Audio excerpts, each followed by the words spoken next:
Hello everyone, আশা করছি তোমরা সবাই খুব ভালো আছো।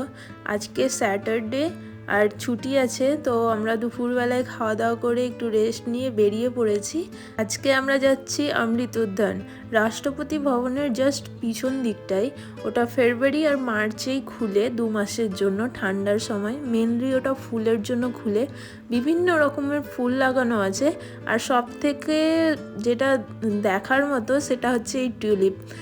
মানে কী যে সুন্দর, যারা দেখেনি তারা বুঝতে পারবে না, যারা দেখেছে ওরা সত্যি বুঝতে পারবে এই ফুলগুলো একদম স্বপ্নের মতো।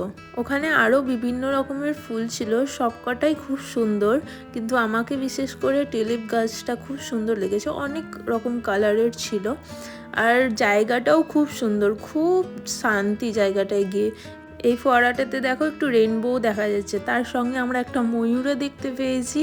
মানে কি যে সুন্দর লাগছিল। আর এই যে রাষ্ট্রপতি ভবন, তার সামনে দাঁড়িয়ে এত ভালো লাগছিল, এত কাছ থেকে রাষ্ট্রপতি ভবন দেখলাম।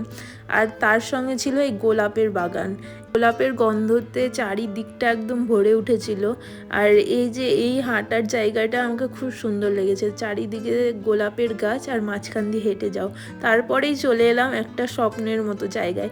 এই ফোয়ারাটার দেখছো, গোল করে রাউন্ড করে ফুল লাগা, কি যে সুন্দর লাগছে। যারা দিল্লিতে আছো একবার গিয়ে দেখে এসো, তোমাদেরকেও ভীষণ ভালো লাগবে জায়গাটা, আর খুব এনজয় করবে। জায়গাটাতে কত রকমের যে ফুল আছে আমি অবশ্য নামও জানি না। তারপরে আমরা বেশ আনন্দ করে 2-2.5 ঘন্টা থেকে বেরিয়ে পড়েছিলাম বাড়ির দিকে। মেট্রো নিয়ে নিয়েছিলাম, কেন কি ডাইরেক্ট চলে যাবো বাড়ির কাছে। আর যেতে যেতে আমরা এই সানসেট এনজয় করে বাড়ি পৌঁছে গেলাম।